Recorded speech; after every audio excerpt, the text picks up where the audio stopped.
My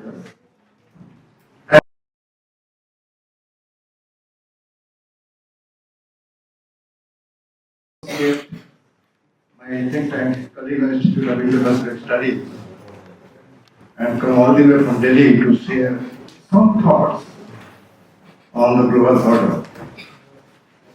It's a big topic. One can talk for days together, but time is limited.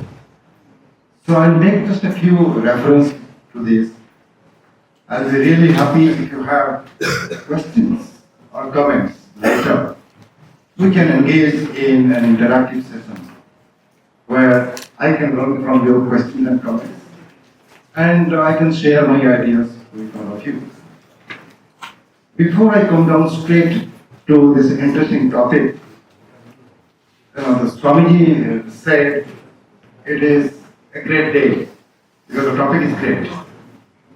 It is because the topic is the decline of an order which has not helped many countries in the world. Right? So that is why it's a good topic. And when Professor Iman was talking, he talked about Vivekananda, one of my heroes from childhood. So I am encouraged to say a few words about Vivekananda, and then I come to the topic and relate it. Number one is, in the Harvard University, there was a conference. That was the beginning of new kind of interaction between India and the United States when Rajiv Gandhi was in power in the 1980s. My guru, who was the father of American studies, was one of the speakers. From the American side, Mr. Sally Harrison, who was the president of this year, he was one of the speakers. And he presented a paper. I have the copy of the paper with me. First 3 pages were written only on Vivekananda. And see what he says. When Vivekananda went to the Harvard University, he was sick and tired and he fell down. And that was right in front of the flat of a professor. And when the professor came home and saw a very weird dressed person with turban and all sleeping there, he sprinkled some water on his face. He got up, talked to him, took him inside. After interacting with Vivekananda, that Harvard professor made a comment. That comment was quoted by Sally Harrison in that paper in the Harvard University. He said, after interacting with this gentleman from India, I have no doubt in my mind that his mental abilities and the caliber is more than the entire Harvard mind put together. So this is not me who is talking about my hero. This is a Harvard professor talking about him. And then he became a household name. He roamed around in the US, got a lot of invitations to speak. The second quotation was when Vivekananda addressed the joint session of the US Congress. We know Modi did that, Nehru did that. When Vivekananda did that, one American senator made a comment. And he said, after listening to this sadhu from India, we should feel ashamed of sending missionaries to that great land. This is that Vivekananda. And when he talks about education, one of the quotable things that I was inspired is Indians, if you read Western theories, philosophy, mug it up, vomit in the exam paper, and you can speak on this. If you think you are educated, fire upon you. That means don't imitate the thoughts of others, think from within. And when he gave an example of the world, the universe, that answer he said, somebody asked, if the Hindus talk about Nirakar Brahma, जिसका आकार ही नहीं है, Why do you guys go to the temple and small idols are there? You prostrate and put some sandalwood paste here or some vermilion, ring the bell before a deity and keep on praying? Vivekananda's answer was this: if a Hindu can go to a temple and see the Nirakar Brahma in a small idol, what a great person he is. He was thinking about the world, the Nirakar Brahma, cosmos, not even the world. So in Indian philosophy, when we say Vasudhaiva Kutumbaka, at least the thinkers, the philosophers, looked at the whole world, Vasudhaiva Kutumbaka, ek family. But when we talk about world order, I doubt if there is anything called world order. There is nothing called world order. There are structures which are promoting or which try to promote a liberal world order, which are universal in nature, no doubt about it. The United Nations Organization, the World Bank, the IMF, every country that becomes independent anytime would desire to become part of these global structures. But when you talk about the order, I think you have multiple international orders than truly a global order. So during the Cold War time, after the Second World War, there were three orders broadly.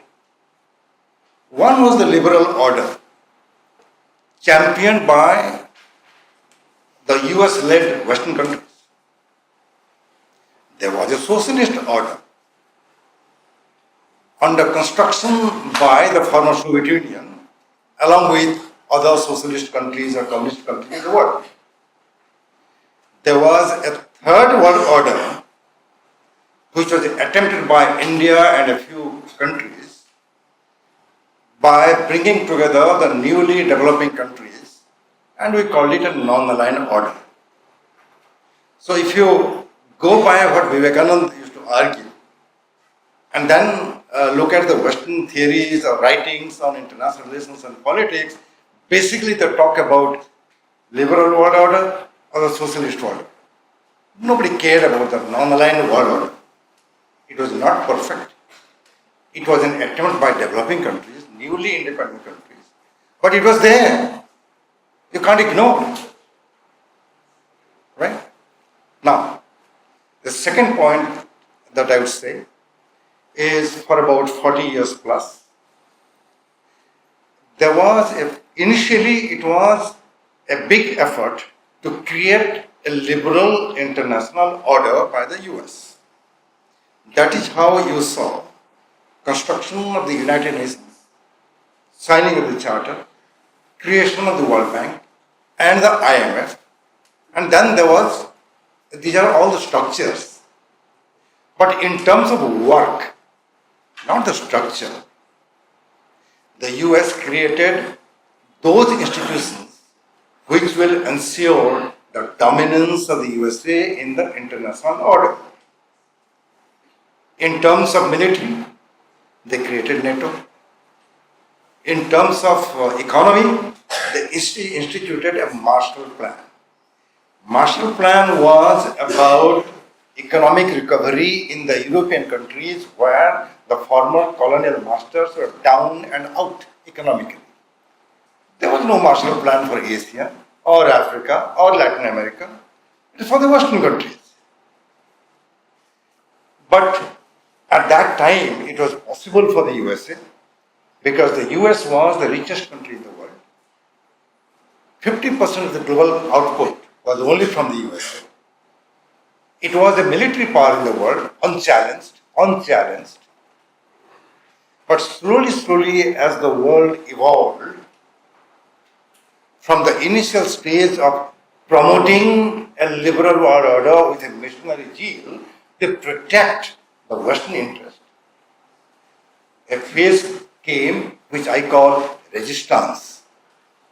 And the resistance phase, you had the Cold War, where the socialist order under construction by the Soviet Union challenged the American activities around the globe, and we saw hot wars in Asia, in Africa, initially in Europe, right? So it was a phase of resistance, a competition, fierce competition between liberal international order on the one hand and a socialist order emerging on the other.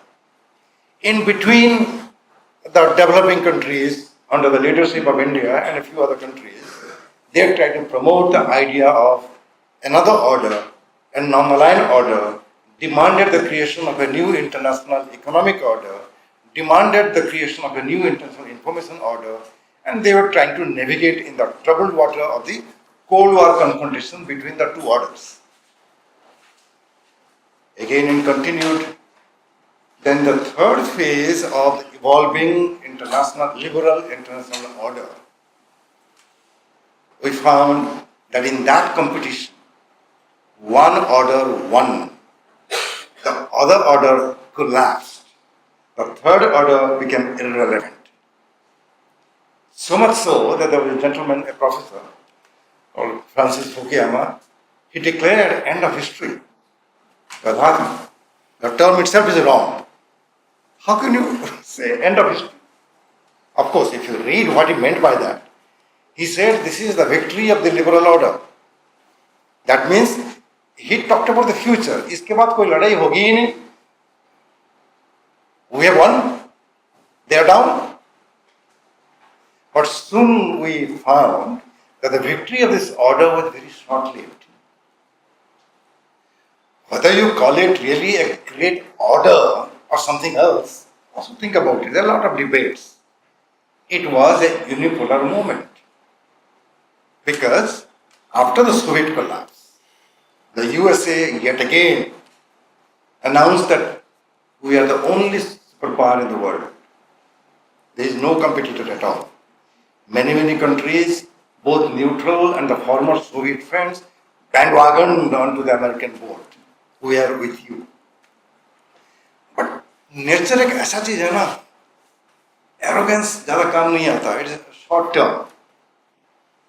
It was December 1992 that the former Soviet Union collapsed, disintegrated into 15 different republics. December 1992.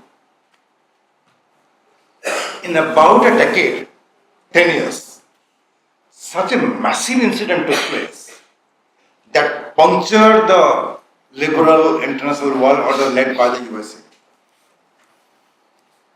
आप लोग पैदा नहीं हुए थे बच्चे. That was September 11, 2001, when 15-16 people went to the USA, learned piloting the aircraft, used the aircraft as the missile and the fuel tank as the explosive, and rammed into the World Trade Center. And another one right in front of the Pentagon, the most powerful defense department in the world. Americans were shaken. From then on, we saw in the world a global war against terrorism, quote unquote. It continued for a long time. And the investment in terms of blood and in terms of military and in terms of economy was so much. And the focus was so much on Afghanistan and West Asia that when the Americans and the champion of the liberal world order were concentrating on non-state actors without weapons can smartly go and explode in the Western citadel of Western capitalism. इनको तो contain करना ही है. There was no terrorist world order or global order or international order, but they were the threats. The former threat was gone, Soviet Union gone. So as they were involved in protecting the liberal order, first phase promoting, second phase resistance, and third phase winning, and fourth phase again becoming protective under the threat of non-state actors, not states. The class में पढ़ते हो, right? When all these things were happening, a mega change was taking place right along the India's border. People's Republic of China, a former communist country, I don't call them communist anymore, it emerged as a superpower, almost. Not superpower, it was growing towards the direction of becoming a superpower. It became the number one importer in the world, number one exporter in the world, number one consumer of luxury goods in the world, and it amassed so much of wealth that today, when they talk about the BRI, Belt and Road Initiative, $1 trillion investment around the globe, there is no country, no institution, no group of countries which have that much of money as the Chinese have. वो सही है, गलत है, होगा नहीं होगा अलग बात है. But a new power emerged, and liberal order का champion the United States got literally frightened. China emerged as a competitor, a fierce competitor, a rival to the US power. Right? Now, at the moment, we are seeing a new kind of competition, new kind of challenge to the liberal order. So, when we kept the title as The Decline of the World Order, there is a reason. The reason is, at the moment, so many other changes are taking place, which are restricting the capacity of China to flex its muscle, trying to restrict, constrain the Chinese power. On the other hand, champions of the liberal order are trying to bring down the order. Very interesting phase. The United States of America, where, should I call him brother, Mr. Donald Trump? हिला के रखा है दुनिया को. He doesn't care about the Supreme Court judgment of the United States. If any media fellows are raising difficult questions, out of bounds, cannot enter White House. If the Wall Street Journal will write something about him, then he will file a case. He doesn't care about Congress at all. Waging war in Venezuela, you know what happened. In Iran, what is going on right now. Greenland, why is it that autonomous? I should have it. Panama, we should get back. China, out. Cuba, my Secretary of State will be the next president. Colombia, be aware. Maduro, come to New York, will try you under American law. चलो यहाँ तक भी ठीक है. He is undermining a structure which was created in the early years of the post-World War, post-Second World War. That was NATO. He has undermined NATO.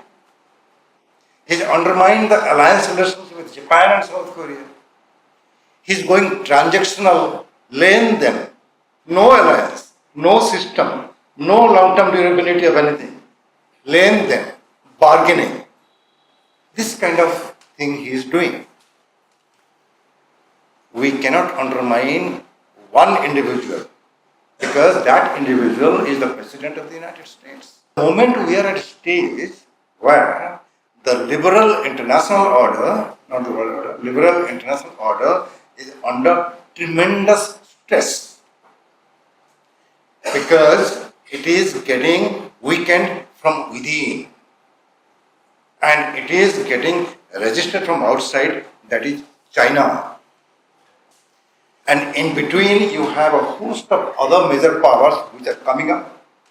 Some of them have the nuclear weapon capability, including India. So, at the moment I can see that the liberal international order which evolves in the post-World War era is declining. But I will end my mega observations by saying it is not a terminal decline, friends.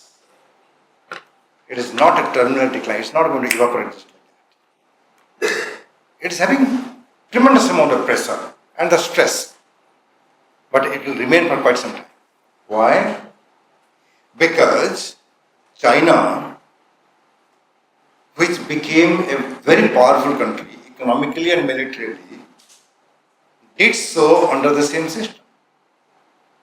Because India, which is now a global player, the fifth largest economy in the world, shortly going to be third largest economy in the world, with tremendous amount of military capabilities, which can teach lesson to countries like Pakistan, even if they have nuclear weapons, if they threaten India by instigating your terrorists.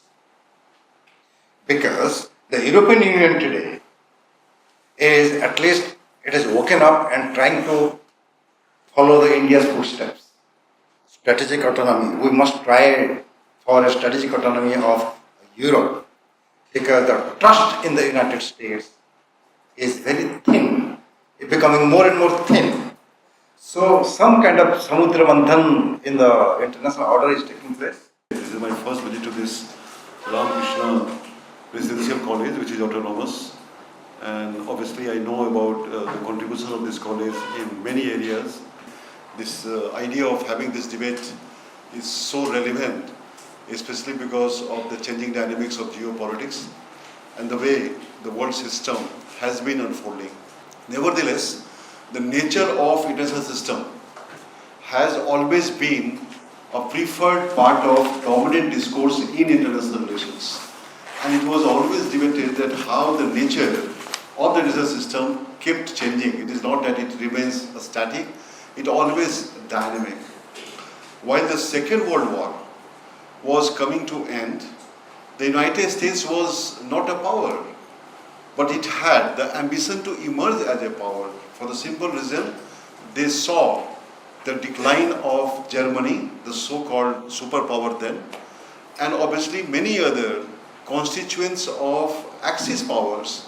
They basically were seeing that how they are going to be ceasing to be existing. So the US wanted to fill that geopolitical vacuum created by the Second World War. And in that context, if you see the last 1 year of the US effort during the war, they were very clear and very clearly demonstrating their intent. And what were those intent? The intent was very clear that how best they could be an agenda setter in the economic governance and obviously an agenda setter for the larger global governance. So the political dimension of their approach became so significant in terms of not only coming up with the idea to really see that the United Nations organization comes into existence, and many of you may have read about that San Francisco meeting where the US became very dominant in terms of putting across their assertion that how this is going to be resolving many of the problems and the conflict situations. And that really became a part of the Charter of the United Nations. The second thing which the US did was in 1944, where they constituted that Bretton Woods Commission, Bretton Woods Institution, and the recommendation of Bretton Woods was centering around the creation of the financial institution, the so-called international financial institutions, the International Monetary Fund and the World Bank. These two institutions came in 1946. Post-1945 also saw a quantum change in the behavioral pattern of the Allied powers.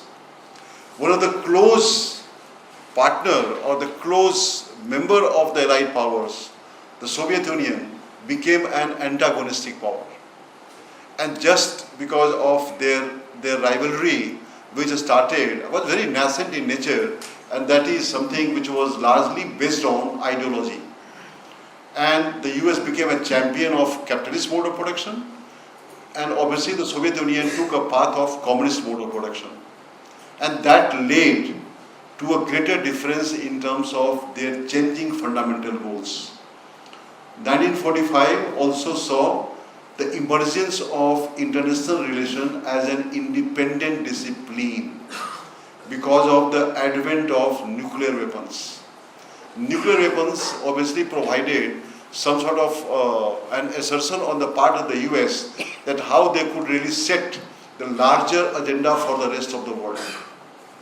So again, if you go back into the history and try to understand about the liberal international order, this was some sort of an imposition by the US to the rest of the world that how best there could be a legal based system, how best there could be freedom, liberty, how best there could be again open market economy, and how best there could certain norms, values followed by the rest of the countries which were emerging as a part of the newly emerged nations. Because after Second World War, you see mushrooming of nations across the international spectrum. What I'm arguing here, that the US basically wanted to capitalize its monopoly in dictating the terms and becoming a dominant player in agenda setting.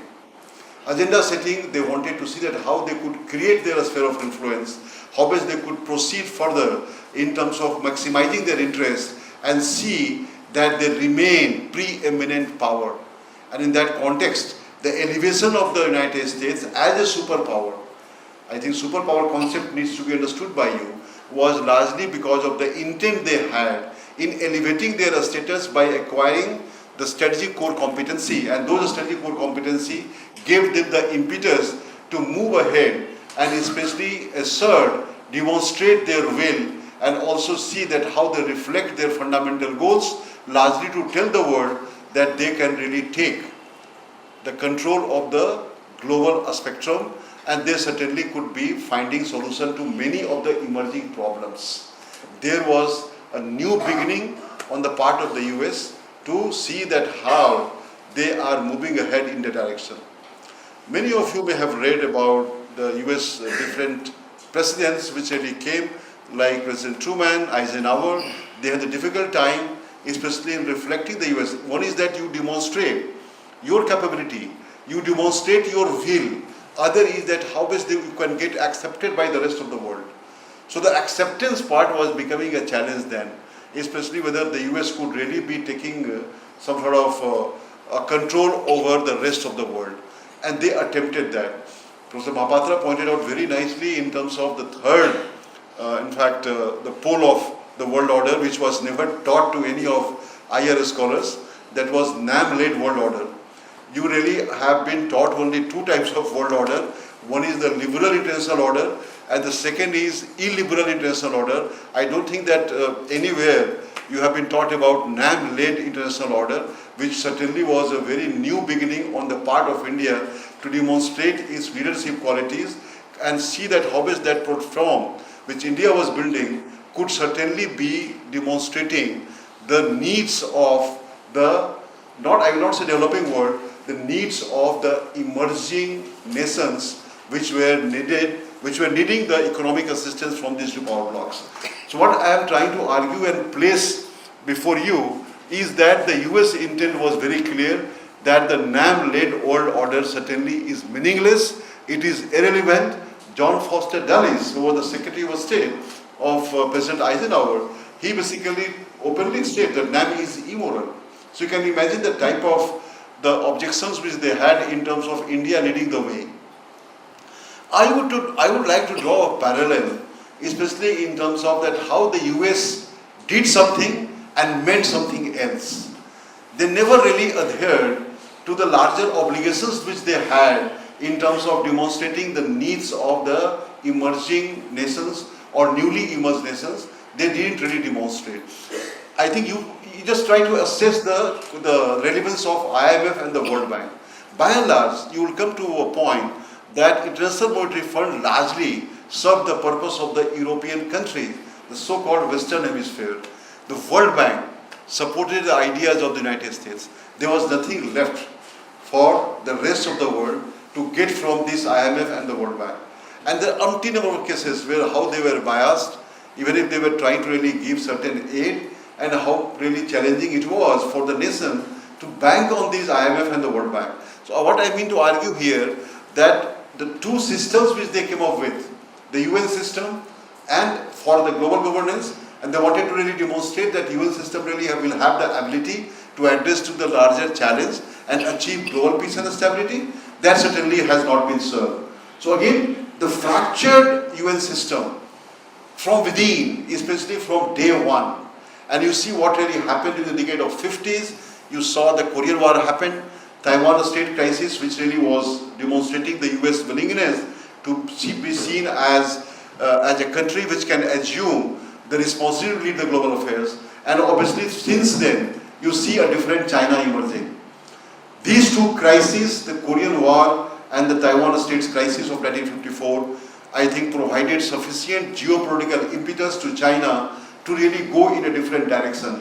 Otherwise, China was certainly willing to work with the Soviet Union and to work with the United States. You can see the history of 1949 to until 1954, when they departed and they took a different path by telling, from Mao's statement, still I remember the way he had told, and if you read that, Mao told to the members of the Politburo that it is high time that China has to lead and take a different path other than the Soviet Union and the US, and that perhaps would serve the purpose of China's interest.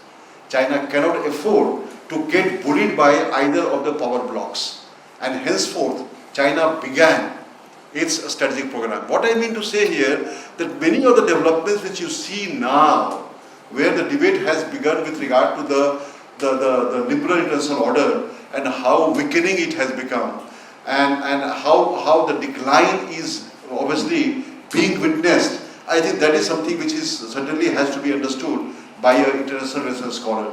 That what were those phases, and whether sometimes I argue when I go for lectures and all, I argue that look, when it really got matured, I think the space at which, or the pace at which the liberal international order could have got a maturity, that phase never came. Because every time the US started reflecting their intent in a different way, their fundamental goals kept varying, their demonstration of the behavioral pattern also became a part of the challenge. And you see what really happened. Again, you draw the corollary, and especially from the behavioral pattern, how that got shifted, and how they basically have challenged the sovereignty of Venezuela, or for that matter, their eye on Iran right now. It has become Iran versus the rest. And unfortunately, Iran basically is not getting support from anywhere. And obviously, they have to really contend with the growing challenges which has emanated from the US and their changing intent. And again, you see that how the US expects from the rest of the world to really adhere to the international legal principles.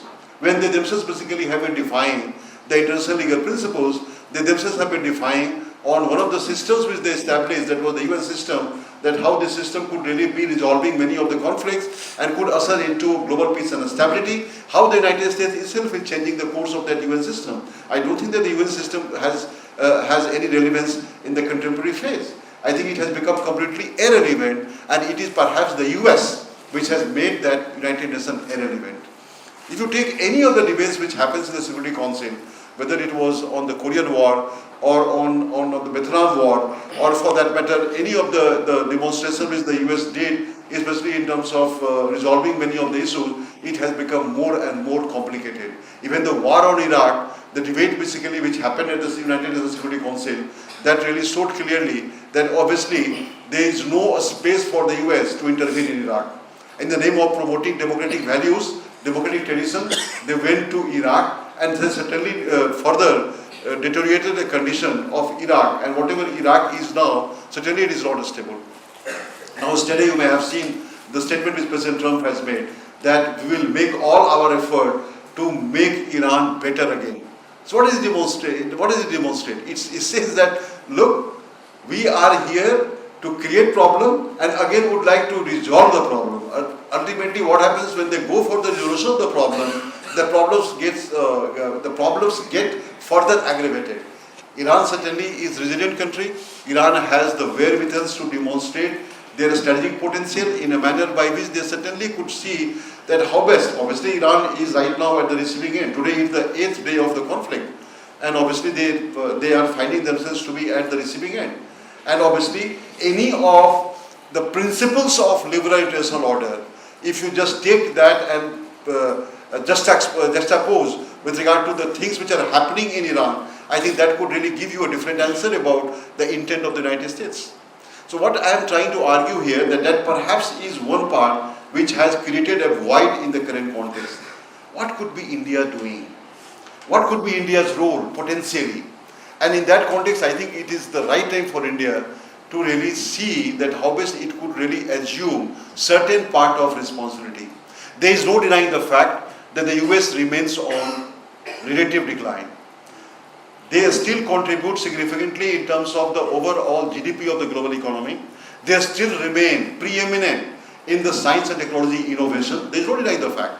If you ask me that, look, what is happening in artificial intelligence, I think US perhaps is topping the list in terms of their realizing the potential of artificial intelligence. They are going in a big way in terms of not really using artificial intelligence only for the civilian application. They also would like to see that how much they could get maximum in terms of the military application of AI, because AI remains dual use, and that is something which is a matter of debate in the international relation now. And more AI, more and more challenges for liberal international order, because you will have a asymmetric situation where the nations like the United States would like to prevail upon, even the decision-making systems will get completely changed, because the pattern, when you map some of the things which are developing, evolving, unfolding, you will find that the mapping of different issues, you will see clearly that how the US remains in the forefront. But there is no denying, the US is on the decline. And more importantly, the point which Prof. Mahapatra made, that they also really are showing no sign of getting along with their allies. I think that is something which has to be seen significantly, because they have no regard for their allies. Leave aside the friends. There is a difference between ally and being an ally and being a friend. Like India is a friend. India is not an ally of the United States. If you become an ally, if you become a part of the former alliance, you certainly really have to not only own the responsibility, but also fulfill to the obligations of the United States in many areas where you cannot a country like India cannot really afford to really oblige the US, like providing the territory for their military use. So if you become ally, the situation becomes more difficult for a country like India. So India remains a friend. In this situation, I think the US has completely been giving up, and in that process, there is a clear geopolitical divide right now. Can a situation be created which was created just after Bandung? Bandung happened in 1955.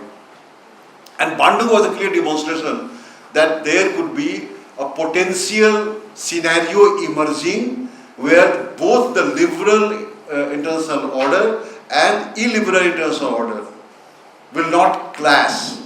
And obviously there could be a different way to resolve the issues. Because Bandung basically brought those countries which also were not having a liberal international order principles being followed by them. They also basically were members which had an illiberal international order, because illiberal international order means that you have authoritarian system and you have nothing, you have no regard whatsoever for international legal principle. In the current context, whether it is, I don't know, the global conflicts which really have made the whole world and put the world under stress, and obviously India is certainly showing certain sign of assuming certain part of responsibility. But India has to be calibrating or recalibrating its strategy in a manner by which it should not be seen either anti-US or either anti-Russian Federation or anti-China. So working in this environment where you have an era of multipolarity, it is more complicated than the era of bipolarity. And that is something which you saw, that how India was able to work both the US and the Soviet Union in the earlier years by having non-alignment. Non-alignment was not to really keep India away and keep India in isolated condition. That was merely to see that how India could find ways and mechanisms to work with both the poles of the system. So international system, the way it has been coming now, it is becoming more and more complicated. You see China's rise, but China's acceptance by the rest of the world is minimal, because China obviously has a different working style. The behavioral pattern of China is highly intimidating. Their intent remains transactional. Their fundamental goals are completely different. They would like to be seen as unipolar in the whole of Asia, in a multipolar world. And the way they are coming up with the different types of a strategy, including BRI, where they are attempting to really integrate the rest of the world in two different domains. One is the landmass connectivity, that is obviously very preferred part of their strategy, that is called Silk Road Economic Belt, and the second is called Maritime Silk Road, and that is something which again is an attempt to connect the maritime domain. So what I am trying to argue here, that the world is under severe stress. And in that context, lot of challenges which really have been emanating, how these challenges could really be seen, being addressed by a country like India. So India has to recalibrate its strategy. Any problem with regard to which remains global in nature, I think that has to get resolved, and how India could really move ahead. And one such area one can take up, because that is perhaps the most dominant part of the challenge right now, is the climate change. And climate change, again, as you know, how the US has completely dissociated on many of the negotiations on climate change, how President Trump has withdrawn from the Paris Agreement again. He had withdrawn in 2017 during President Trump 1.0, and now the day he took over, again he rolled back the policy which the US had undertaken after Biden had taken over. How, in fact, again, the climate change debate is under severe challenge. And again, India basically remains in the forefront by becoming a pioneering leader of International Solar Alliance, by remaining again a pioneering leader of Biofuel Alliance, and a lot of things which India has been doing, and showing that how best there could be a way where the nation states can reduce the dependency on the use of the fossil fuel. More and more concentration of greenhouse gas in the atmosphere, more and more challenges for climate change.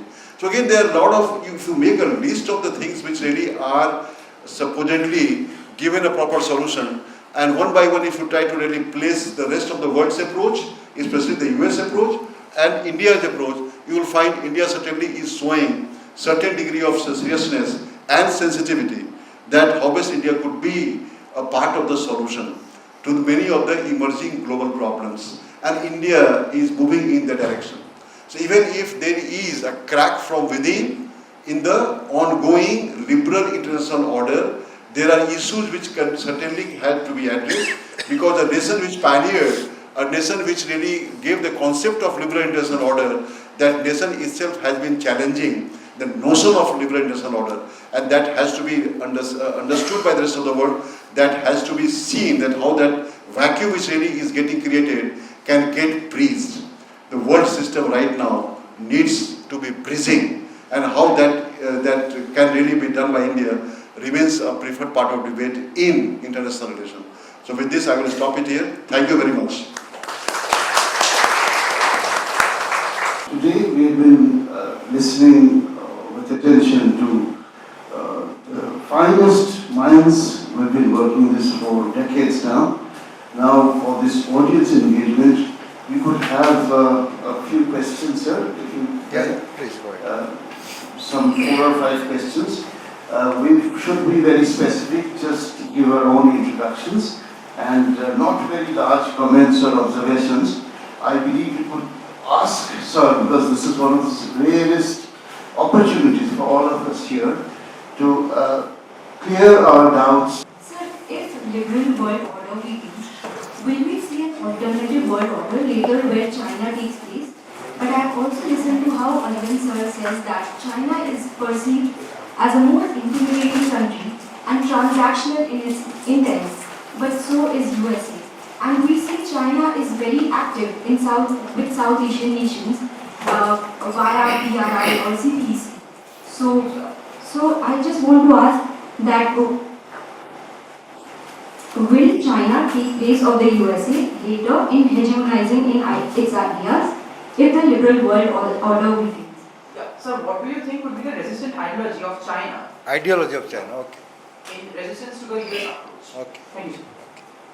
At the moment, the Chinese greed of the Communist Party is no longer following the tenets of communism at all.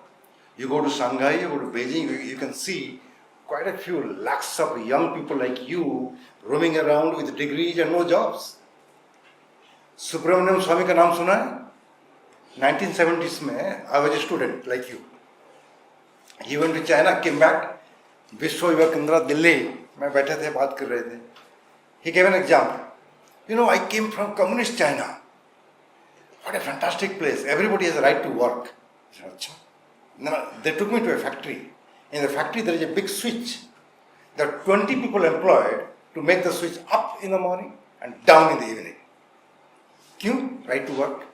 एक switch को ऊपर नीचे करने के लिए 20-20 आदमी, नौकरी तो देना है ना.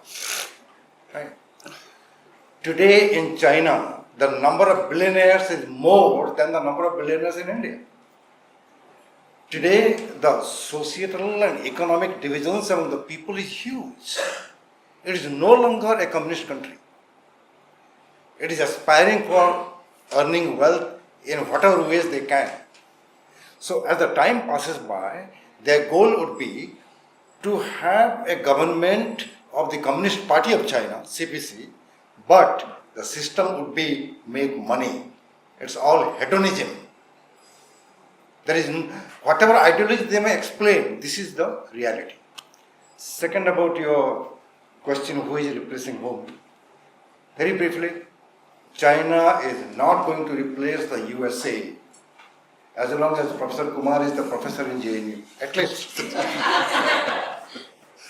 The United States has 11 aircraft carriers. China का 2 है, तीसरा बना रहा है. But if you read the naval proceedings and all Western writing, oh, China आ रहा है, खा जाएगा. China is the number 1 navy in the world. Number 1 in this, in that. मैंने खुद बता दिया. You know, number 1 importer, exporter, and all. But in terms of hard power and technology, in all frontiers of science and technology, Americans are still ahead. And Chinese are such people who want to make money, they don't want to fight a war and lose all the money. Right? They are very clever people. They were buying 90% of oil of Iran. Are they standing with Iran when they are under attack? No. They are saying, oh, Strait of Hormuz ko khol denge, baat karenge. They are not saying we are going to give you weapons, fight back. No. So China is not going to replace the USA in the near future. Believe me. Because in terms of GDP, America is way ahead. In terms of purchasing power parity, China is way down because 1 billion plus people and all that. China, there are certain areas, I felt jealous when I go there. But there are certain other areas, like any other semi-side of life in India you have, but they don't show it to foreigners. आप जैसे एक student ने मुझे ले गया कहीं दिखा दिया. Real China is different. It's not whole of China is not great. So it is not going to replace. And your question was about history, pattern, right? देखो बच्चा, कोई भी अमेरिकन प्रेसिडेंट हिस्ट्री किताब नहीं पढ़ता. वो थियोरी भी नहीं पढ़ता, पैटर्न भी नहीं देखता. बस power power power and do and administer and मेरा नाम इतिहास में रहना चाहिए. Things happen. People like us who do research into history, they try to find out a pattern of evolution. Some of the patterns do repeat, not in toto, thoda thoda karke. So the fundamental philosophical tenets of human behavior, state behavior will always remain the same. जो आज number 1 है, Roman empire है, नहीं है. Chingis Khan empire है, नहीं है. American empire है, 200 साल हो गया है. कब डिक्लाइन करेगा, वी डोंट नो येट. कैसे करेगा, इंटरनल इम्प्लोजन होगा, बाहर से कोई नहीं मार सकता उनको. Right. So read history to understand the behavior of a country or a leaders. But the leadership rarely apply theories or other things taught in the classroom. The moment you go to fight a war, even the soldier will forget all kinds of theories taught during the training time. Things happen. Professors try to understand कैसे होता है. इसलिए I'll give you the mega picture of a war order कैसे evolve हुआ. Mega picture. And Professor Kumar gave you the details, the nitty-gritty details in between. Right? Right, I think it was said all the questions were answered. So let us have the second round of the question. That is better because we are running out of time. What do you say, sir? Yes, sir. Last round. Yeah. Oh yeah. So I think yeah. Sir, I have 2 questions. Number 1 is after Fukushima, another US scholar, Huntington, brought in another theory that is called passive civilization. My question is it still alive or not? And number 2 is this hypothetical question. What if pandemics is used as a means to fulfill national interests? Pandemic. The pandemics. Can it be used as a means to fulfill national As a weapon. As a weapon. Pandemic. Thank you. Or yeah.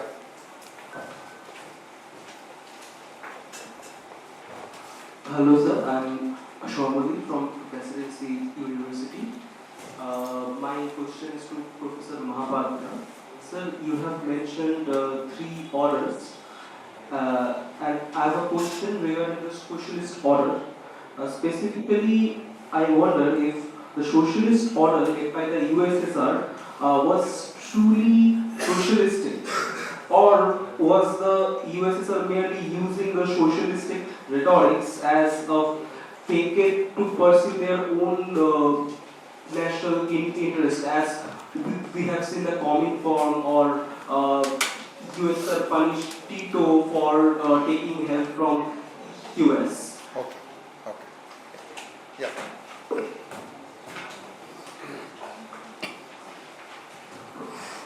Sir, I'm Amitabu.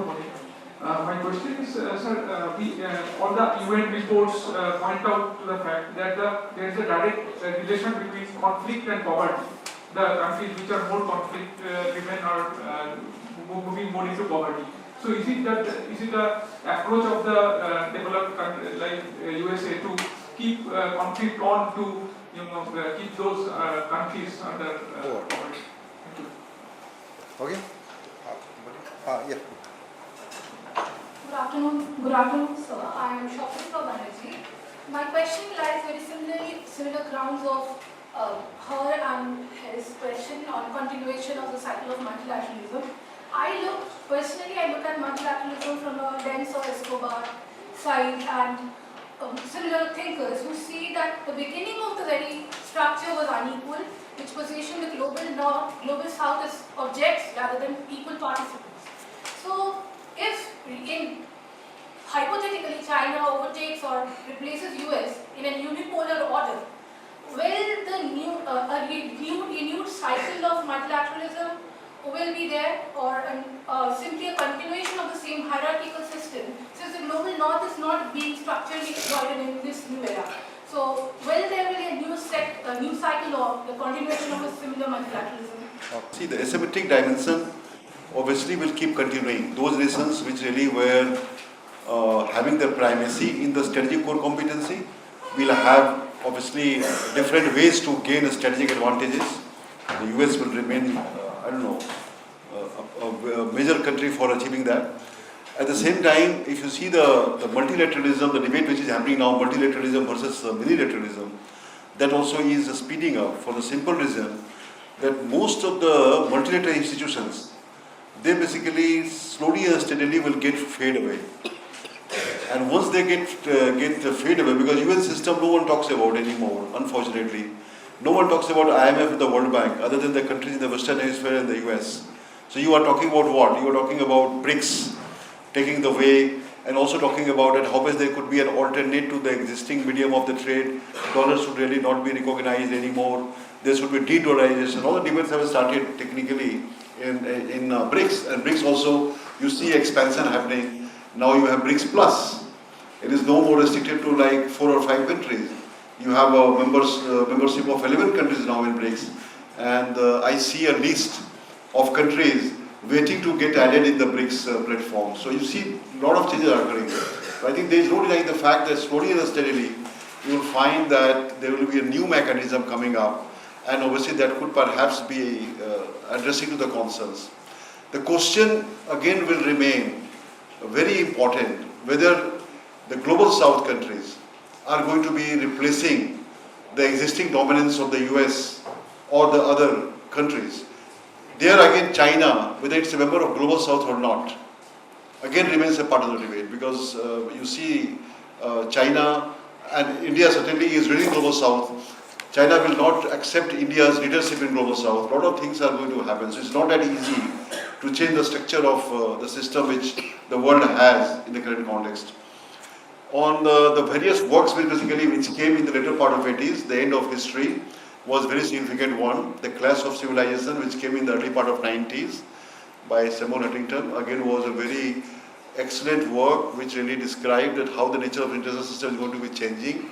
The third work, which was again very important, the rise and fall of the great powers. That was by Paul Kennedy, and that work again was very significant one. So what we see that the way they envisaged about the world system they built a lot of hypothetical scenario, and they try to understand the behavioral pattern of the countries like the US and the formerly Soviet Union. By then they had become Russian Federation. When the clash of civilization really had come, Soviet Union obviously was not existing anymore. And in that context, the way the book really represented the nature of the system which might emerge, and how the civilizations basically, which if they don't really bring to the major core issues, they will clash and they certainly will be detrimental for the global peace and stability. So in a larger way, you see what is happening in West Asia now. West Asia, I don't know, it is becoming more complicated because of the fact that they themselves basically are finding contradictions in their principles, and they obviously, there was no way by which Iran versus the rest in West Asia. So any country of the GCC which has gone and taken the other route other than Iran, obviously is going to be detrimental for the clash of civilization. And that is what is going to be more relevant in that regard. The third part, which again I would like to highlight, that was on pandemic and national interest. See, pandemic again, we never knew, the world never knew from where that got originated. I think there are a lot of ways to really come up and give a proper answer to the larger problem of pandemic to the world. That never happened. We just really kept talking about China, the origin was China. And as you know, the biological weapon or the chemical weapon, this is very easy to produce and very easy to use. If you compare with the use of the nuclear weapon, and the building the nuclear warhead is more difficult and complicated. You require infrastructure. But chemical weapons can be produced in a hall like this. You don't need a big infrastructure. Biological weapon can be produced like this in this hall. So what I'm trying to tell here, that most of the things which were not found in technical sense from where it got originated, the use, somewhere it must have leaked, and that got spreaded across the globe. And there we see that even if China would have been behind all this, China itself became a victim of that policy. Most of the impact of the pandemic was not restricted to the rest of the world other than China. China also was a victim. And that is the reason that the countries like China and many others, in West Asia in particular, they have the capability but they don't use it because it might engulf them. And that is the thing that is keeping them away. And that is why it was easy for the national states to come up with the Chemical Weapons Convention and the Biological Weapon and Toxin Weapons Convention, BWTC. There is a thing called Nuclear Weapons Convention. So you see that how the nations agreed to really come with a convention of that sort. They committed that they will not use those weapons. But in the nuclear sphere, they wanted to see that how that could give them an edge and obviously dictate the terms with the rest of the world. So it's a difficult process right now to see whether this is going to promote someone's interest, because it becomes a part of the victim. The use of the biological weapon will not be restricted to a particular zone or particular boundary. It will have implications for the rest of the world as well as from where it has been originating. If you're not hungry, another 2 minutes. Questions are very penetrating, very good, excellent. It can take a long time to answer. But let me come straight to your question. Whether the Soviet Union really followed socialist principles in promoting a socialist order. Sat, I'm asking another. Did the US follow the democratic principles to promote a liberal world order? You will find punctures in both. The behavior of a communist state can be really ruthless for its own people. Right now, National Congress of China is taking place. You watch TV, how Xi Jinping is behaving and all that. So if you apply that to international order, multilateralism, Chinese are going to behave that way. Another secret I'm telling you without quoting anyone. This is from horse's mouth. Even now, a Chinese ambassador can walk into the foreign minister's office in X country and the foreign minister would stand up.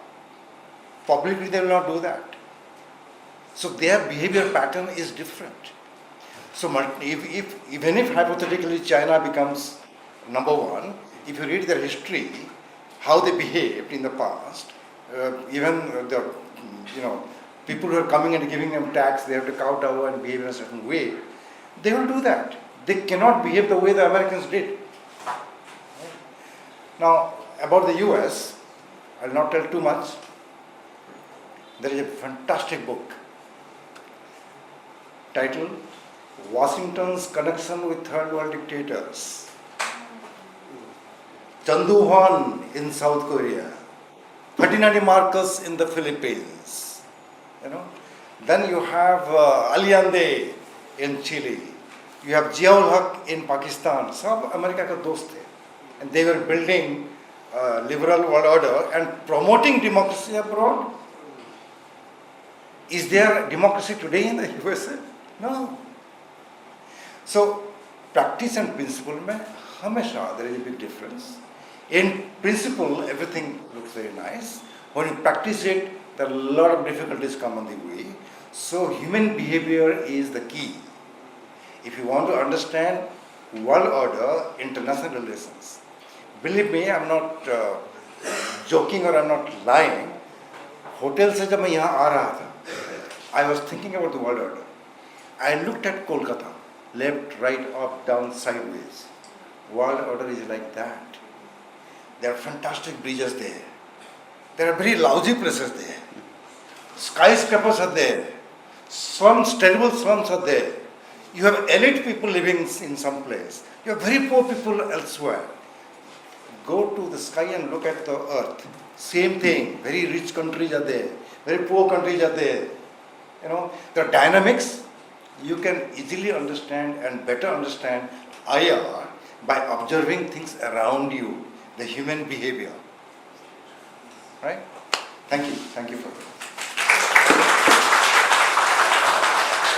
One question, sir. Sir, when you mentioned the ex-country, sir, is that country, does that country have a road called Kartavya Path, sir? That country was never colonized.